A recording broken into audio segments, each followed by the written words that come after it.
एगो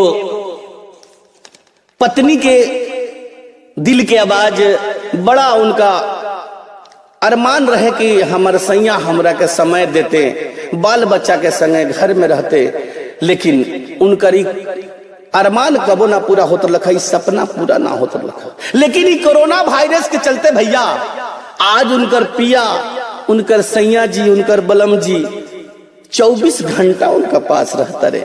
देखी का खुश होके कहे के चाहता रही कि सैया रात दिन रहे ले घर के कोना में, सैया रात दिन रहे ले घर के कोना में, लागे डर कोरोना से ना।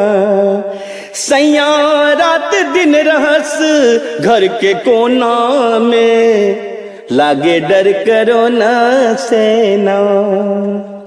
पूछी जब पहिले की कहाँ जानी बहरा, आंख लाल करके कहस लगैबू का तू पहरा। आंख लाल पियर कके बोलस लगैबू का तू पहरा। डरे लागे हमरा बड़ा उनका चोना से।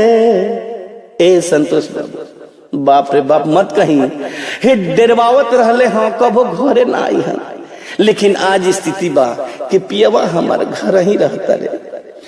सैया जी के घर ही में मन बहलाई ने, जे खई है राजा जी हम उहे सब बनाई ने। जे खई है राजा जी हम उहे सब बनाई ने।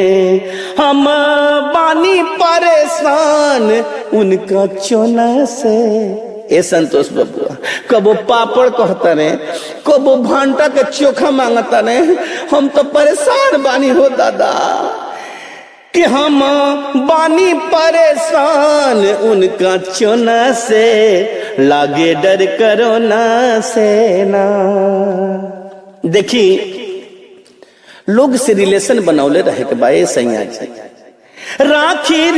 राखी रिश्तेदारी माकिर हाथ जोन मिलाई। राखी रिश्तेदारी माकिर हाथ जन मिलाई। दूरही से हाथ जोड़ी नियरा नयाई। दूरही से हाथ जोड़ी नियरा नयाई। नहीं ठीक होता रोग ई जादू टोना से। ए सैया कोनो दवाई काम नहीं खे करत, कोनो जादू टोना झाड़ फूक कोनो काम नहीं खे करत, कि नाही ठीक होता रोग जादू टोना से, लागे डर कोरोना से ना। सैया रात दिन रहस घर के कोना में, लागे डर कोरोना से ना। करी खरीदारी बाकी रही एकोरा, दूरी बना के राखी इहे बानी होरा। दूरी बना के राखी इहे बानी होरा। कि दवा मिलत नहीं खे कर चांदी सोना से, हो दवा मिलत नहीं खे कर चांदी सोना से, लागे डर कोरोना से ना।